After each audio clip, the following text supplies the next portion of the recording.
campus where thousands walk freely, a few tread a harder path. These are the special students of the University of Benin. Their journey is marked not just by exams, but by unseen battles. Yet, beyond the hurdles, what stands out is not pity, but passion.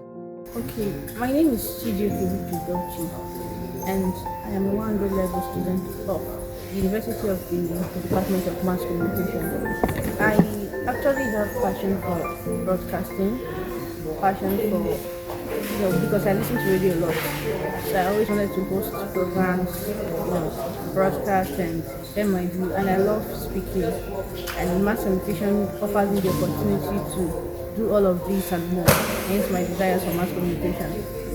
For Monday, life's disappointments came even before university, yet he chose to rise above them and keep moving forward. My name is Owonuwa Monday, a visually impaired student, Faculty of Law, UNIBEN. I am currently in my 200 level. The thing is that a lot of persons out there actually discourage me, ranging from my special teacher in my secondary school level. She told me that reading law is extremely complicated, and she has a doubt as to my level of adaptiveness for me to be able to adapt and compete favorably in class, considering my age. In fact, she discouraged me and told me that I should go for a course that will be easier for me. Not only her, even my classmates, my classmates that are then, they discouraged me. My family, they were against it. They told me that I shouldn't even bother going into reading law because of my age. But I was so keen and determined to read law because growing up, I actually had a dream. Passion alone does not erase challenges. For many of these special students, what others take for granted, a staircase, a noisy lecture hall, or inaccessible materials, becomes a mountain to climb. So we just have to find a way to work with our recordings or rely on friends to put us through one or two things. So that experience has really not been palatable for me, actually. And also, I could remember exactly when I did my GST, we were offered printed copies of the book, which is more or less not useful to us.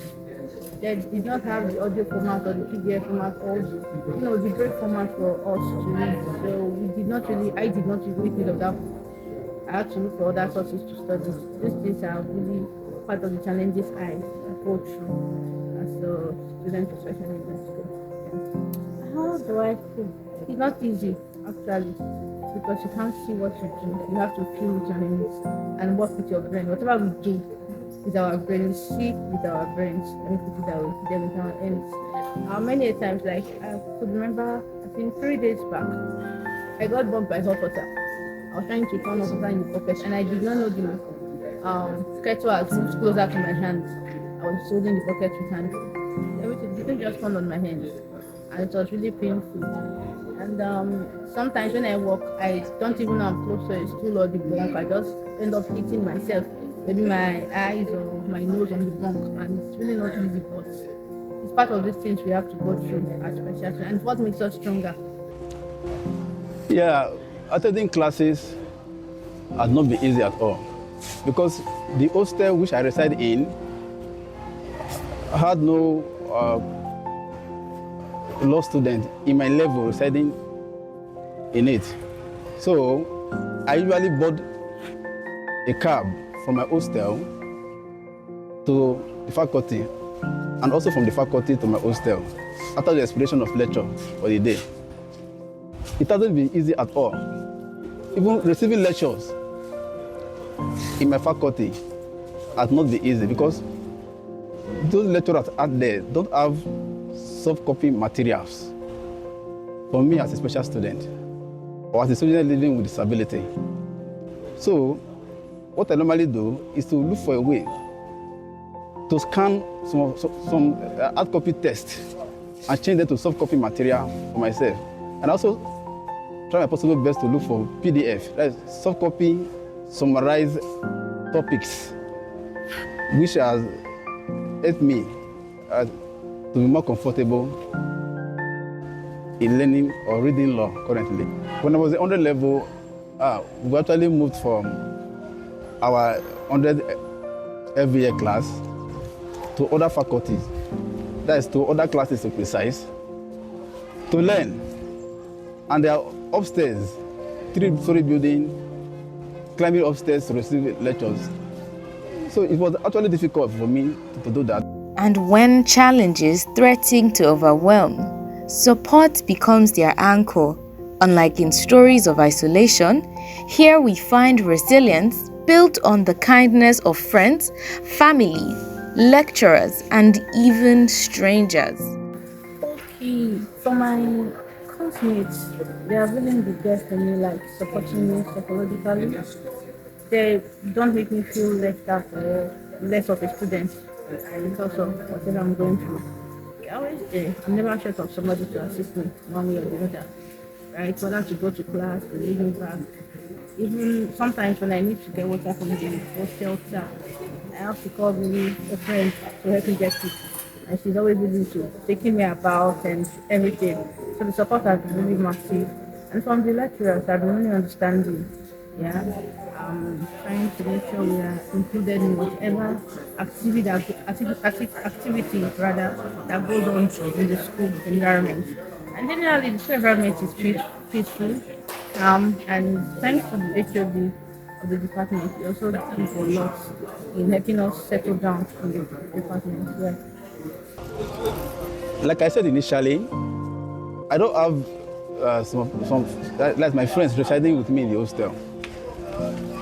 So while going out, anyone I see around, I ask for help. And they will help me to board the car by the roadside to the faculty. Yet, not all struggles can be seen. For victory, the hardest battles are within. Moments of doubt, quiet tears, and the weight of feeling left behind. What a time in my life, I really wasn't feeling my existence. I wasn't really feeling what I would be able to do because of the disability. So most times I just cry. Even in the midst of the storm, they still find a ray of light, holding on to small consolations, seeing hope where challenges stand tall. Well, I just tell myself, I've come too far to turn back because I stayed at home for about 9, 10 years without education, and finally my dreams are about to come true. There's no way in this world I'm going to let anything push me away. I just look at those persons with disability that have made a mark in their society and different aspects of human life, and even the sighted ones too. I just see myself like, you know what, I can do better than this. I can excel. So no matter the pressure, in every success story, you must give 1 or 2 downs, must be downs and everything. So it's part of this, it's part of my growth, part of my journey. I have to go through, and definitely I will overcome it. And then I move on. Writing assignment, class work, test, even examination. This is what I knew before coming to University of Benin. Even before picking law, I have this mindset that as I'm going there will be a lot of difficulty. But the thing is that I was able to speak to some students, some special students that passed through the same process. And they told me all the difficulty attached to reading law in Faculty of Law in UNIBEN. And I was very ready for it. I braced up myself to face those difficulties. So for now, I don't think I have any complaint pertaining that, because I had already made up my mind to face the challenges. Their stories are mirrors of strength. While many of us complain about the weight of academic stress, They carry both their books and battles, yet still rise. This is not just a story of students, it's a story of courage, resilience, and determination because, in the end, these special students remind us all education is not only about what we learn, but about what we overcome.